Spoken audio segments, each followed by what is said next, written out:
tawagan ka namin ng 2 beses. Pag walang sagot, sad naman. Bye-bye, 200 na. Kaya tutok na. Lagi-lagi.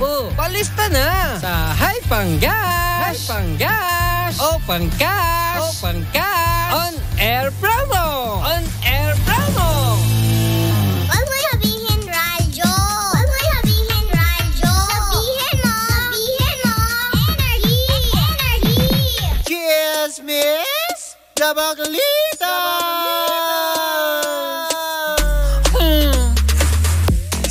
Same, pero iba! Kayo patuloy pa rin pong nakatutok at nakikinig sa number 106.7 Energy FM. Pag wag mong sabihin radyo. Sabihin mo! At syempre sa kabubukas pa lamang ng kanilang mga radyo, ako po si Kapitana Sisa. Ako naman ang yung Tita Cora. At ito pa rin ang Baklitas! Woo! Woo! Diba, habang napupuwing ako, may pumasok sa aking mga mata. Hoy, buti pa ang mata mo napapasukan. Nang dumi. Nang dumi. Ang daming papasok sa'yo. Dumi pa. Diba? Na nakakalok. Ay, grabe ka. Uy, pasintabi. Ang grabe mo sa akin. Porket ba ang ganda-ganda mo today? Ako wala to. Oo. Diba? Ikaw din naman, Mare. Tingnan mo, napaka-stunning ng suot mo ngayon. Of course. Marga. Hindi ka man lang Of course. Of course talaga. Wala man lang, hindi. Walang... Uy, nako, pero eto nang inaantabayan ng ating mga panggadal, alam mo naman. Uy, bumati muna tayo, Mars. Sige, go. Batiin lang muna natin ang ating mga ating mga pangga na nakatutok sa ating Facebook Live ngayon. Hi. Ayan, how are you guys? Oo, tapos sumagot sila, we're good. Okay. Diyan sa Pandakan, Manila, ha? Maraming Hello po sa inyong lahat dyan. At syempre sa lahat pa din natin mga pangga na nasa La Loma, Quezon City. Oh, wow. Oo. Gusto ko na ng lechon. Uy, ang sarap doon. Tsaka yung mga chicharong bulaklak nandyan. Diba yung hele-helera dyan? I-feature mo ngayon sa Mare? Ano yun? Para pagkatapos kong kainin, wala na. Ano na? May pailaw na sa energy. Lechon now, carpet later. I-feature ko yan sa lasa ni Sisa. Tapos pagkatapos kong kumain sa La Loma, maliwanag ang buong Energy FM? May pa-carpet? Di ba La Loma din yung Ano? Ay, Loyola pala. Oh, Loyola. La Loma yung sinasabi ko. Yung lechonan. Lechonan capital of Metro Manila. Yes. La Loma. Pero pag Philippines, Cebu. Tama ba? Well, actually, iba-iba naman. May kanya-kanyang delicacies. Pero yun lang, siguro may kanya-kanyang specialties. Pero isa sa mga nakainan ko lechon na masarap yung sa CNT sa Cebu yun. Talaga? Yung last na punta nyo? Oo. Ay, wow. Dahil sa AirAsia. Thank you, AirAsia. Uy, palakpakan natin ng AirAsia. Diba? Ay, anyway, Mare, eto na nga. Ito mong nakaraang event ng Metro Manila International Book Fair, Mare. Nagkaroon ng usap-usapan. Na? Dahil sa nangyari, Mare. Na ano? Na parang panghahawi dito sa national artist na si Ginoong Ricky Lee. Hay? Bakit? Di ba, Mare? Lahat kapitapitagan yan, Mare. Oo. Iginagalang ng lahat si Ricky Kilala Lee. talaga yan. Kasi ang eksena, Mare, ganito. Itong si Pia Wurzbach ay naglalakad. Guarded siya ng mga bodyguard niya. Habang naglalakad si Pia Wurzbach, Mare, parang sumingit ng bahagya itong national artist na si Ricky Lee, Mare, upang makamayan si Pia Wurzbach. Ano tumigil nangyari? Ayun, Mare, kung makikita nyo sa ating screen. Tumigil si Pia, Mare. Pero ang nakakaloka, Mare, sa pagitan nila, yung bodyguard, Mare, hinawi si Ginoong Ricky Lee. Oh my God! Mukhang hindi yata nakilala, Mare, na isang national artist yung hinawi niya. Nga. Anong reaction ni Pia? Ngayon, eto na, Mare. Ang sabi ng mga netizen, Mare, pwede naman daw sana na kahit hinawi, tumigil man lang sana si Pia. At sinawa yung security guard. Hindi, okay yan. Mare, ang nakakaloka nito, nung hinawi itong si Ginoong Ricky Lee, Mare, nagtuloy-tuloy sa paglalakad itong si Pia Wurzbach. Ay, hindi man lang niya inano? Hindi, Mare. Ay, oh my gosh. Talaga ba? Ito yung ipapaliwanag ko din naman para nang sa ganun maliwanag sa ating mga pangga. Ang eksena kasi, Mare, nun, kaya siya naglalakad dahil paakyat siya ng stage. Dahil nga, launching din, Mare, ng kanyang libro na Queen of the Universe, a novel. So, paakyat siya sa stage, Mare. Medyo urgent yung pag-akyat niya. Oo. Maiintindihan natin yun. Oo. Pero Mare, nakakaloka kasi national artist yun, di ba? Para hawiin, tapos hindi in-acknowledge ni Pia. Ganun ba yun? Yes. Oh my gosh. So, nakipagkamay si Pia Wurzbach pero hindi niya sinaway yung guard. Oo. Yung kanyang bodyguard, Mare. Hindi ba niya na alam mo yun, award-winning writer? Yes. Na si Ricky Lee. Oo. Hindi ba rin ba niya naiisip din yun na isa yan sa mga haligi ng Philippine showbiz? Oo. Ano pala siya, Mare? National Artist for Film and Broadcast Arts. Correct, di ba? Grabe. Hindi lang film. Walang reaction si Pia. Wala, Mare. Ay, wala pa rin nilalabas sa statement. Wala, Mare. Walang pasori. Wala din pagsusorry mula dun sa guard, Mare. Ay. Kay Ginoong Ricky Lee. Nakakaano naman.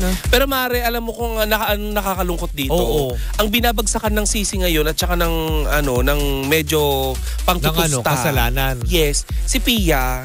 Kasi pwede naman daw niyang gawin yun na huminto man lang. Actually. O kaya pag akyat niya dun sa stage, in-acknowledge niya na, ay sorry po kanina na. Tsaka yung organizer, dapat alam nila kung sino yung mga inimbitahan nilang mga, alam mo yun, national artist. Kilalang mga writers o kaya yung mga talagang nirerespetong mga, alam mo yun, reporters na nandoon. Oo. Ano yun? May mga chika pa, Mare, na sana wag naman dahil national artist yan. Tsaka isa pa, para for her not to acknowledge Ricky Lee. At saka, sino Mare, hindi nakakakilala? At saka, Mare, may edad na si Ginoong Ricky Lee. Oo. Para galangin sana natin yung mga elderly. Tsaka isa pa, kung event yan, for sure, may mga ibang press media dyan. Yes. Wala bang nag-react man lang doon? Na tipong, alam mo dun sa Pia, si Mr. Ricky Lee yan. Alam mo dun sa video, Mare, na nakunan, dun sa nagva-viral ngayon. May nagsabi doon na, oh no, si Ginong Ricky Lee. Oo. Si Mr. Ricky Lee. Oo, diba? Diba? Parang, oh my gosh. Tapos, alam mo yun. Ang daming nawindang, Mare, sa totoo lang. Tapos, nandun ka sa event mo na may book launching ka. Oo. Diba? Tapos, yung isang, alam mo yun, national artist. Alagad ng sining. Oo. Tapos gaganyan ninyo, my gosh, parang hindi naman yata tama. Alam mo, Mari, sabi pa nga ng mga tao, lalo ng mga netizen, mapalad tayo kasi itong national artist natin na to, naparangalan siya at nabigyan ng titulo na buhay pa. Ibig sabihin, living proof na may ganyan. Correct. Pero ganun pa man, parang binaliwala natin yung pagiging parang nabastos. Si Ginoong Ricky Lee. Yes, yun ang sinasabi ng mga netizen, Mare. Pero ganun pa man, Mare, naghihintay pa rin tayo ng opisyal na pahayag. Mula kay Pia Wurzbach. Yes, kung meron ba siyang paghingi ng paumanhin. Hindi dapat man may nagparating kaagad sa kanya kasi nakaka-offend yun kahit papaano.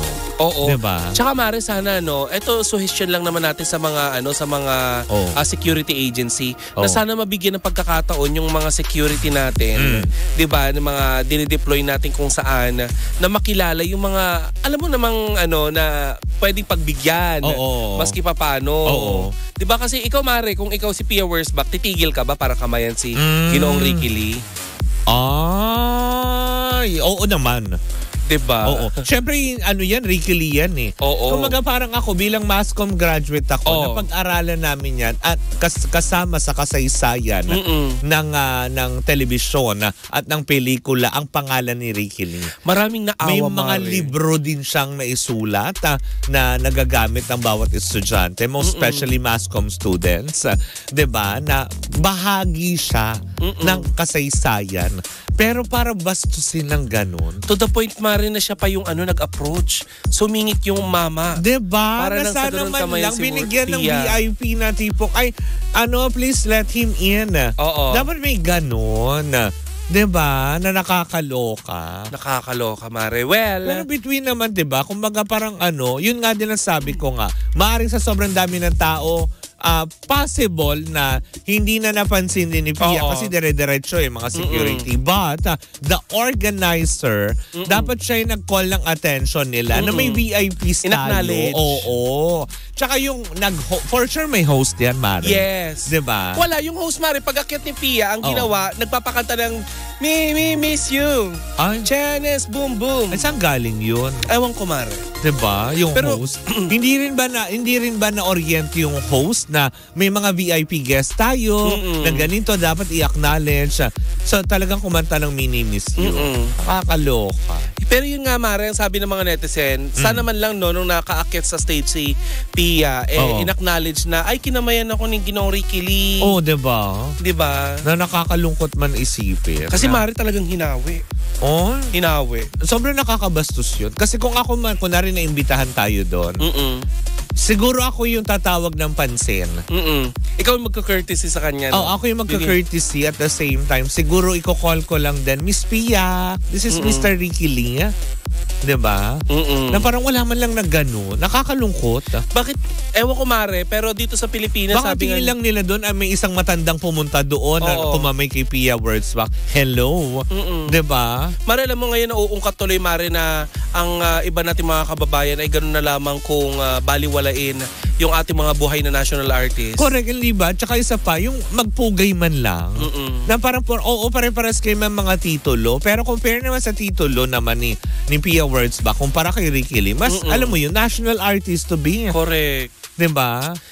Ay, nako, Mare. But anyway, Mare, naghihintay pa rin tayo kung meron mang ilalabas na pahayag itong si Pia. Pero, dapat, sa tingin ko, Ricky Lee deserves an apology.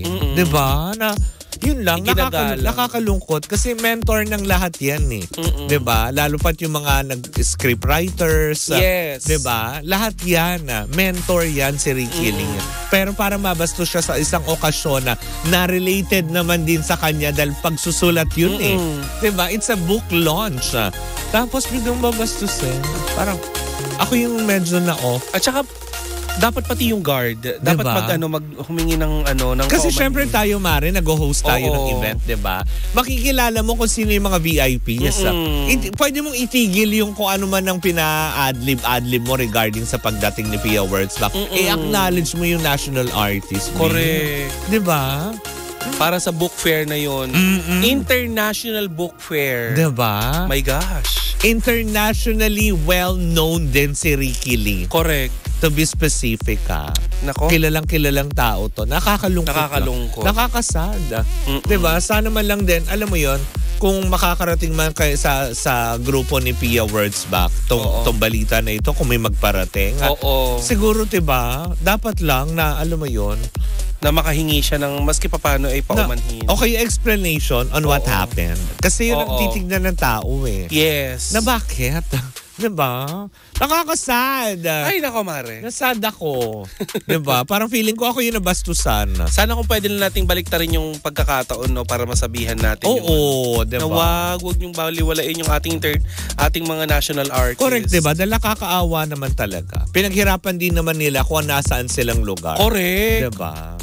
Ay, paggalang na lang, pag-respeto. Truthfully. Naku, anyway. Bago kung ano pang masasabi ko, tapusin na nga muna natin. Nga. Malamang first, sana magkaroon kaagad ng aksyon tungkol dito sa nangyaring ito.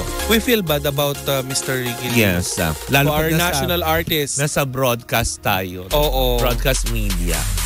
Anyways, ganyan talaga ang life. Diba? Na may mga talagang, ay nako. Ay, ayoko na. And huwag tayong manghawi. Kung magkakaroon ako ng bodyguard, sabihin ko na itigilan mo manghawi. Uy, diba? Tsaka ayoko na may bodyguard. Pampagulo lang yun. Hindi ka makakabuking. Wala. Yung nga wala kang bodyguard, nakikilala. Diba? Kung wala kang bodyguard, nawawala ka na ng booking. What more, mag-may bodyguard pa, diba? Yung mga ganong aspeto. Sabi na, Madam, guwapo. Hindi pwede. Kunin mo number. Anyways, ayan, nandiyan po muna natatapos ang ating chikahan for today's video. Turo. Muli po ako si Kapitana Sisa. Ako naman yung Tita Cora. Ay, bukas po pala, magkita-kita po tayo. Ayan, bukas po si Tita Cora pala ang inyong makakasama sa chikahan dahil ang inyong lingkod ay lilipad papuntang Dasmariñas, Cavite bukas. Lumipad! Yes. Ang aming team. Bukas pa nandiyan po tayo sa may Dasmariñas, Cavite. Yan, nadalaw din tayo sa GMA banda. General Mariano Avenue. Yun. Totoo ba? Oo. General Mariano Avenue. Hindi GMA 7 General Mariano Avenue, pababa po kami ng Dasma. Sana magkasalubungan po tayo dyan, hindi ba? Correct. Meron na namang bit-bit na kasiyahan ng Energy FM. Hindi lang yan, Mare. Mukhang may papamigay ka. Yes. Ang tabayanan niyan bukas, diba? Kaya pag nakasalubong nyo kami, kaway-kaway ka agad. Diba? Sa aming team. Nalilipad papuntang Cavite City. Cavite City. City na ba yun? City na. City. Hello po sa inyong lahat. Kaya magkikita-kita. Kaya bukas, mag-isa si Tita Coran Chichika. Malay mo naman magbigay na si Pia ng pahayag bukas. Diba? Malay mo naman. Pumunta siya dito. At sasabihin, dalawa kami. At sasabihin niya sa'yo, oy, Koraching, anong pinagsabi mo? Ba't kasi Bakit kasi? Huwag mo kong inaano-ano. Oy, Koraching, ha? Koraching talaga yung tao. Anyway, siya muna nagtatapos. Ako si Kapitana Sisa. At ako naman yung Tita Cora. At ito pa rin ang Baglitas. Woo! Woo! At tuloy-tuloy pa rin po ang ating tugtugan. Siyempre dito po lamang yan sa number 106.7 Energy FM. Panggawag mo sabihin radyo. Sabihin mo,